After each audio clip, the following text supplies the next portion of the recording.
So if you have been watching this channel for a while, you will know that I have always been a Pixel user. There's something about this pure Android experience that I can't get enough of. But I also always wanted to try the Apple ecosystem just to see what the fuzz is all about. So we decided to do a small experiment where I will be using all the Apple products for 1 month. So an iPhone XS Max instead of Pixel. Damn, it's pretty big. An Apple Watch instead of the Galaxy Watch, followed by the AirPods instead of the regular wired earphones, and finally a MacBook Air, which is my daily driver anyway, just to complete the circle.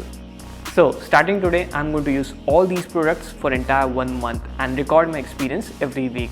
So let's see what this wall is all about.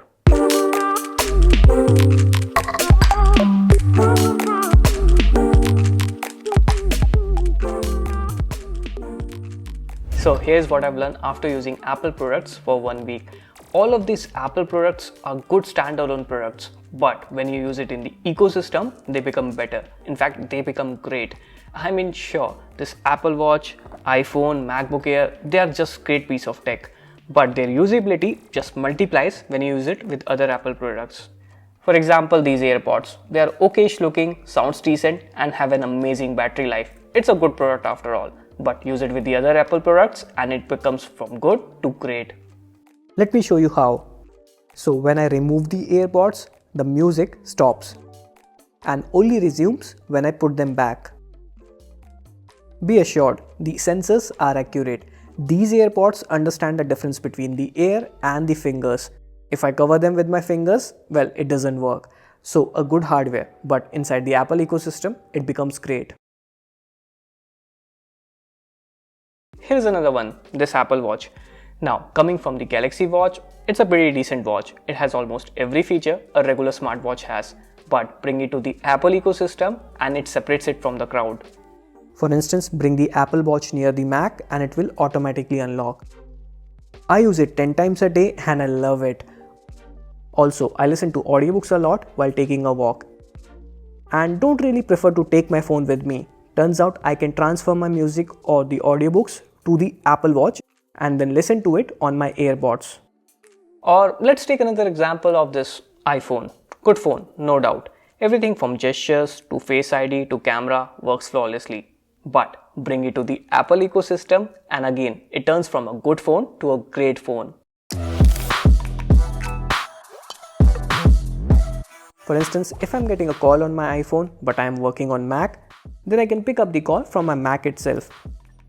And the same is the case for iPad, AirPod or Apple Watch.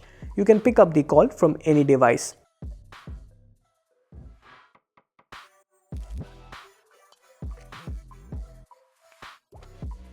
And finally, this Mac. I had been using it for 5 years, but I had no idea how powerful it can get behind the wall. Say if I'm researching something on my Mac and halfway through I have to go out, I just have to pick up my iPhone on the way and all my browser tabs will automatically start appearing in Safari. Neat, right?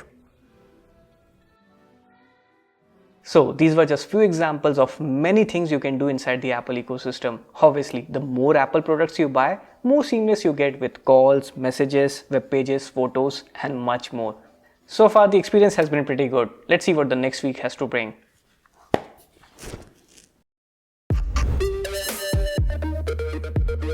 So the week 3 of Apple ecosystem and I have a lot to say. But first thing first, compared to Android, there aren't as many apps on iOS, which is a big deal for an app enthusiast like me. For example, I didn't find any app to show battery percentage on the home screen of XS. I'm sure that will never be the case on Android. Next up, I started using Safari browser to get the best out of my AirPods. But to be honest, Safari is just not for me. There aren't as many extensions as I'm used to. And it's slow as hell compared to Chrome. So I'm already out of this part of the ecosystem, at least.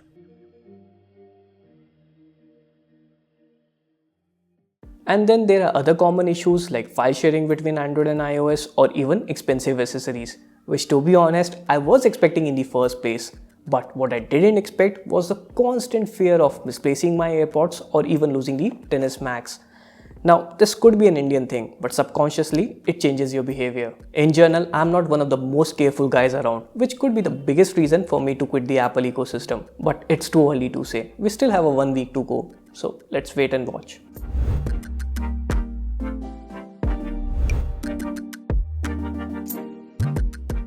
So, the judgment day.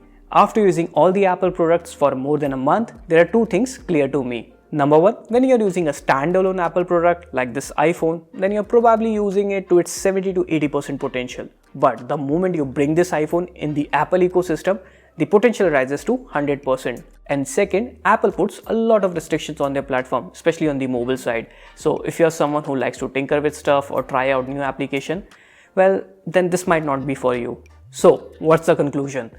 Well, as much as I like being in the Apple ecosystem, I can't really see myself using it.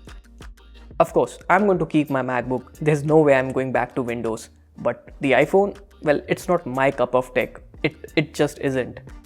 I would have kept the Apple Watch as well, but since you can't use it without the iPhone, I guess I will have to go back to the Galaxy Watch. And finally, AirPods. I just love using them. So I'm going to keep using them with Android and Mac. At least we got something out of this video. Anyway, that was my experience of being in the Apple ecosystem for more than a month. It was fun while it lasted, but it has to end someday. It's not them, it's me. Anyway, that's about it. It's been now signing off. We'll catch you guys in the next one.